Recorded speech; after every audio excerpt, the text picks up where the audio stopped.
definitely drop us a jewel. So I want to go to the next question. What was the time in your life when you felt you were less productive?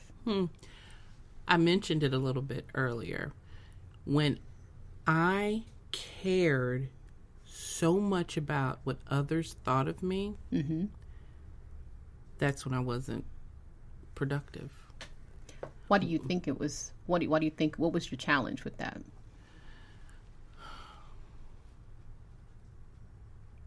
Self-doubt. If other people are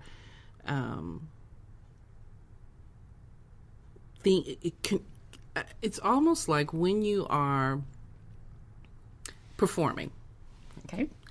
When you are performing, when you are more worried about what the audience is feeling, big mistake. When I realized that they're here to hear my interpretation, that's when things changed. When I got up there wanting to please them, that's when there's a problem. That's when it's less productive. That's when I wasn't free. But when I'm around people that I don't, it's just that relationship that you have, that you know that they're there for you. They're there to support you. They love what you do. Then you could come out and do whatever you wanted to do because they're there to receive what you have to give. But once I stop worrying about that, then I'm able to do above and beyond what I ever expected. When I just become, we're all gifted. We all have our talents. We're all blessed with certain just awesome gifts. And if we just quiet ourselves and just understand what that gift is and then just let it out, that's the best that you can be. But when I was worried about, well, maybe they won't like that. Well, if I do it like this, they're not going to think they're not going to think that I'm worthy to be up here. How did I even get up here? Once I'd stopped that, I was just, and that's with anything. When you feel that you are worthy enough, when you have enough, when you are enough, then you're allowed to just do you. But when you're worried about what other people think, you're never allowed to just do you. I'll receive that as well. So I bring into this conversation certain euphemisms and colloquial little statements from my day job, because that's where I spend a great deal of my time. Mm-hmm. And we often talk, because I work in education, we often talk to the students about what did you want to be when you grew up? Because you have Phyllis Persley Scott, the professional, then you have Tiffany Blue, the performer. And we had this conversation a while back as we were kind of setting up this interview process. Tell the family the story, if you don't mind, about how you came to drop your stage name. Not afraid anymore when it came to something that I love to do. Again, it's easy when you have your names that if people don't like something, they can say that it's Tiffany Blue. You're going to have to Google Tiffany Blue to find Phyllis Scott. But then once I realized, you know what? Phyllis Scott sounds better anyway. I came up with this thing, Tiffany Blue, Tiffany meaning, the elegance, the jewelry, the richness, and then blue was again elegance. So Tiffany Blue and Company. And then I realized, you know what? Phyllis Scott is doing this, and I'm going to take that name. And my dad recently passed away. This may be TMI, but he recently passed away, and I was trying to get his bills and things together, and I had called to find out about his account. And they said, well, he had a passcode. And then I said, I have no idea what that is. And then they said, well, it's his favorite singer. And I went down the list and I said, oh my gosh. Okay, so Billie Holiday. They said, no. Ella Fitzgerald. No. Dinah Washington. No. Sarah Vaughan. No. Phyllis Scott. That's exactly right. And that was the day that I decided that when I started singing again, that I was going to use my name and not Tiffany Blue. And family, so just in that moment, as I was developing this series, having this conversation with Phyllis, that was confirmation for me, ×2, to call this series Finding Ourselves. And that's exactly what this segment is all about. The journey from where we were to who we want to become, who we are now, and some of the challenges that we've had along the way. One of the things that the directors, again, at my day job, always talk to us about in reference to speaking with people and trying to pull out some of the things that family we need to hear. And they say, you know what? You're the professional. The student comes to you because they have a problem. Only you can write the prescription. So Phyllis, as you talk to your clients, your friends and family, what prescription would you write to someone who is maybe going through a challenge?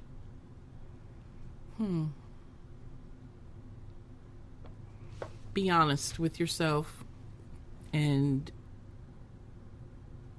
really decide what you want to commit to. And if that is don't just be a goal setter.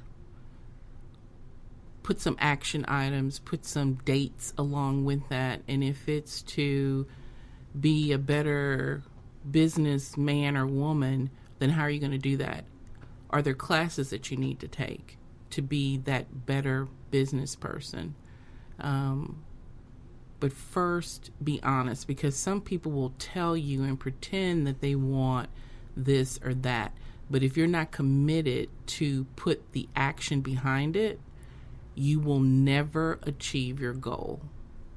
So I think it would be to be honest and be ready to work, because it takes action. Got to put a little elbow grease behind it. You got to put some elbow grease in it. You got to be okay with failing. You got to be okay with trying. You know, people say, I've been looking for a job, but you're not even getting up out of the bed until 10 or 11 o'clock. You're not starting your day until noon.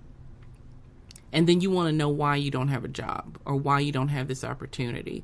You want to write a book, but you don't write.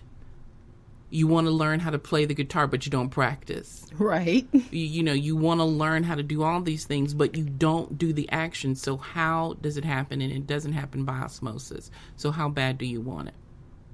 So the prescription is, how bad do you want it? Put some action behind the thought process. I think there's a verse in the Bible, and of course, family, those of y'all who know me know I got kicked out of Sunday school quite a bit. So if I get this one wrong, I will sorry, help you. Lord. I'll help you. Faith without works is dead. Period. First thing, but we got to be honest with ourselves, though. What do you really want? How bad do you really want it? And what are you willing to do to get it? I claim that right there. Trademarking that right there. That one's good. All right, family. You heard it here first on Spirit Speaks. I like it. Miss Phyllis Persley Scott, our in-house guest this evening. Well, we won't call her a guest. We like her quite a bit, so we'll call her sister, family, friend. I like that. You are listening to Spirit Speaks, our new segment on finding ourselves. Phyllis Persley Scott is in the house this evening. And right before we go to break, family, I wonder if Miss Persley Scott would give us just a tad bit of a little bit of Tiffany Blue.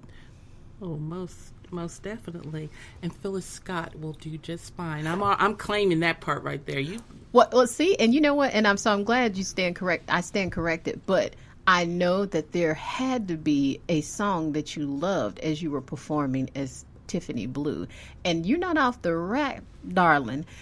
Miss Phyllis Scott will come back before the end of this interview and give us something that Phyllis Scott wants to share with the world. I love it. Love it. All right, whenever you're ready, darling. Oh, now. Now. There I go. There I go, there I go, there I go. Pretty baby, you are the soul that snaps my control. Such a funny thing that every time I'm near you, I never can behave. You give me a smile and then I'm wrapped up in your magic. There's music all around me, crazy music, music that keeps calling me so. Very close to you, turns me your slave. Baby, come in and do the thing that you want to. Anything, baby, just let me get next to you. Am I insane, or do I really see heaven in your eyes? Bright as the stars that shine up above you in the clear blue sky. How I worry about you, just can't live my life without you, baby. Come here, don't have no fear. Oh, is there a wonder why I'm really feeling in the mood for love? All right, family. Again, you heard it here first on our inaugural set of Spirit Speaks with the incomparable Phyllis Persley Scott in the house. Just a little rendition of the Tiffany Blues and Company set.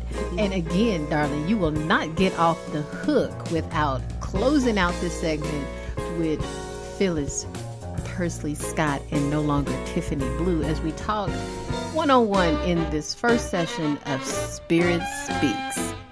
You are in for a treat, family. So we're going to go to break, and then we're going to come back and get right back into the interview with our in-house guest. Thanks, family.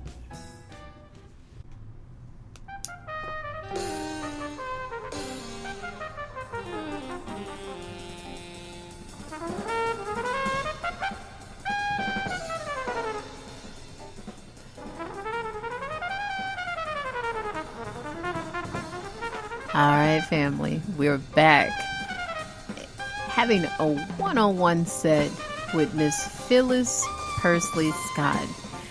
Family, you're listening to your girl Spirit Child, and this is our first edition of Spirit Speaks. We've been having a conversation with Phyllis Scott. Well, actually, let me correct that. I've been having a conversation with Phyllis Scott in reference to our segment called Finding Ourselves. And we ended this last segment with some of those wonderful vocals of Tiffany Blue. And so, as I think about Tiffany Blue, Phyllis, let me ask you this question, and then I'm going to ask it again because I want to know how Tiffany Blue would answer this question, and then I also want to know how Phyllis Scott will answer the same question. What is the single greatest accomplishment you have achieved? You know, you may just end up asking it once, Spirit, because I think, now that you got me thinking about it, Phyllis Scott is Tiffany Blue, right? Mm-hmm. You know, but Phyllis Scott had to create Tiffany Blue because Phyllis Scott was scared. Uh-huh. So Phyllis Scott is no longer scared, so Tiffany Blue is okay. She's not necessary anymore.